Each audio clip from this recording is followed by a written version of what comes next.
Hello, I'm Alice Newsom, and I'm here today with my mother.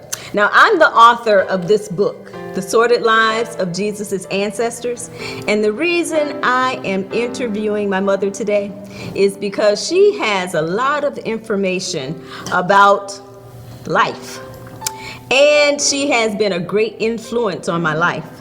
So I want to read you something from the back cover of my book, and it's about my mom. It says, I am a Christian, and I've had a relationship with God as far back as I can remember.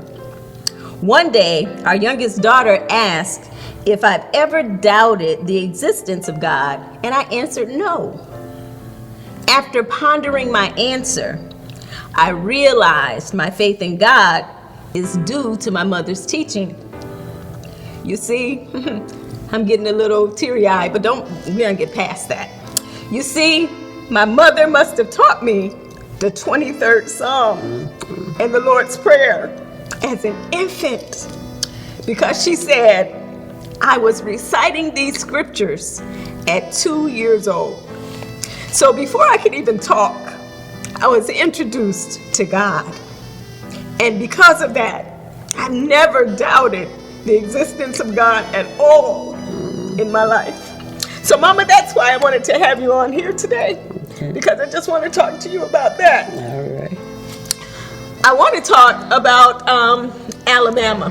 Okay. So I want to go way back to when I was born and when you were a young woman. So tell me about your life in Alabama. Anything you remember at any point. Yeah. When I was young, I grew up on a farm. And we was a sharecropper. We farmed and picked cotton and did a whole lot of things on the farm things that people usually do on the farm. We milked cows, we fed hogs, and we picked cotton, and we had corn. We had a garden of our own. We grew our own food, and we grew our own meat that we had to eat. We had hogs, cows, and things like chickens and things that you could eat. That you grew on the farm, I'm sorry. And back when I was a kid, I used to go out, kill the chickens, bring the heads, and put them in a hot bucket of water and pick them and get in the kitchen and cook them. And I was the cook of the house, mostly. I didn't pick much cotton. I tried, but I couldn't make it. But I was chosen to cook most of all. And I would go in the house, and everybody preferred my cooking than my older sister. So I got the chance to stay in the house cooking and taking care of my sister's babies. So I had a pretty good life. No more, it was rough too, but we had a lot of love. My mother taught us about loving, taught us to love and give and be giving and better to give than to receive. So we always was given, and we always had plenty. We never had to beg. We always had something to give somebody, but we never had to reach out too much for nothing. My mother, we always was blessed that way. God had been in my life for quite a while. When I was young, I would pray, and I was taught the word also. I was taught about the Lord when I was very young. And as I grew up with the Lord on my side. I know God is real, and I praise Him and I worship Him daily. Sometimes I get a loose in my house. I get to praying. When I had my children, I prayed. And I talked to the Lord about my children, how they teach me how to raise my children. And as I grew up, I would pray and talk to them as they grew up. I prayed and I taught them the word. When they were little, when I was pregnant with them, I would always pray the Lord's Prayer, and I would always quote a verse of the Bible. I would always teach them, the Lord is my shepherd, I shall not want. If you take those words and take them to your heart, God will see you through all your trials and tribulations. I won't tell you the way it was easy. But it always come. He will always come through. God is good, and we don't have to trust in Him, and He'll raise your children for you. You can say, I raised this and I did that. It ain't nothing you did. God did it all. But He give you the strength and the blessing to see what He can do. Now, you mentioned you were sharecroppers. So this is back in the 50s, you know. 50s and 60s, and even 40s. 40s, 50s. You were sharecroppers. I remember Grandmama's house, and it was a wood house that was set up on, I don't know if it was on bricks or something. On foundation like blocks. On wood blocks. Wood block, yeah. Okay. And there was even an outhouse. And I remember going to the chicken coop. I don't remember how old I was. I had to be under 5. You on 3 or 4, you just made it out there. You just go out there. I went out there and I tried to take the chicken, the eggs from the chicken, and the chicken hit me right here. I remember that.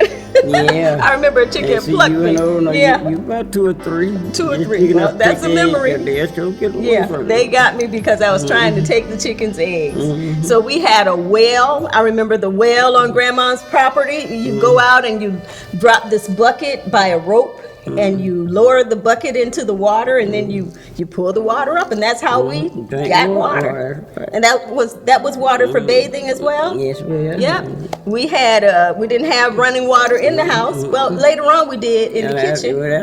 After we were grown. After we were grown. Oh, After okay. y'all were grown, y'all got when y'all were young. You were young with a little bit of water, but no, we didn't have no running water. There was no running water in the house. Nope. And there were snakes, and Mama tells stories about chasing snakes and keeping them away from her kids. I killed snake.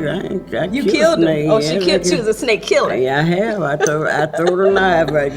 My mother was so amazed at me. One day I was down in the garden. I was pregnant with you. Okay. And I was down in the garden. They said a cush whip. We gonna call them cush whip down home. Real black thing. They said if they catch a lady, they didn't like when they're pregnant, they'd choke, kill them, you know. So this thing stood up on his head, and I had a sharp knife, and I wound my hand, and I threw it, and I cut his head up. His head hit the ground with that knife. I got that snake. He wasn't gonna kill me. He wasn't gonna get me. You got him first. I got him first. And my mother talked about that. She talked about that till she died. She never seen nothing like it before. But that was God. It wasn't me. It was the power of God. You know, a small little snake head is, and you can throw a knife and cut his head. That's the power of God. It ain't me. But anyway, I would challenge the thing though. I would get out of the thing. Anything anybody do, I can do it. I would take a chance on it. I wasn't too scared. Nothing would scare me. But I got a little afraid of that snake. That snake stood up on his tail, and I knew he wasn't gonna get me. It was you or him? Yes, right. I don't know what his thought was, but I know what mine was. He was not gonna mess with me and my baby. Okay, now I want to talk about going to church.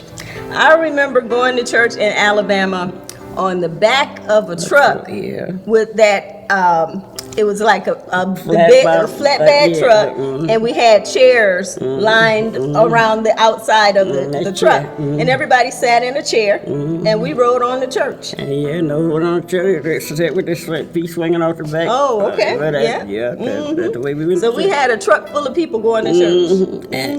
And when before y'all were born, we walked to church. We walked about 5 miles to church. 5 miles to church. Yeah, we walked. Why you talking about getting out that field, going to church to get that revival meet? We don't have no service now. Nobody had good service like we have in Alabama. Boy, we hurry up and get out that field and get to the church. When we had revival meeting in July, we hurry up and get to the church to hear those people sing and pray. Those people sing and they praise the Lord. It wasn't too much. They wasn't wrapped up in the Bible. They didn't get to study like people reading now. They didn't have the reading and education, but they had the word. And boy, it was for real. Ain't nothing they do like they did when we were growing up for the word of God. I'm not saying they're not saved or nothing like that. I'm just telling you how good it was, how we grew up. It was beautiful. Yeah, you could actually feel the presence. Feel the feeling of God. You couldn't hardly wait to get in that service. Because, boy, it was beautiful. And the words to go to. Now sometimes we go to church, you drag going because you don't hear nothing but complaints. Worrying about this and worrying about.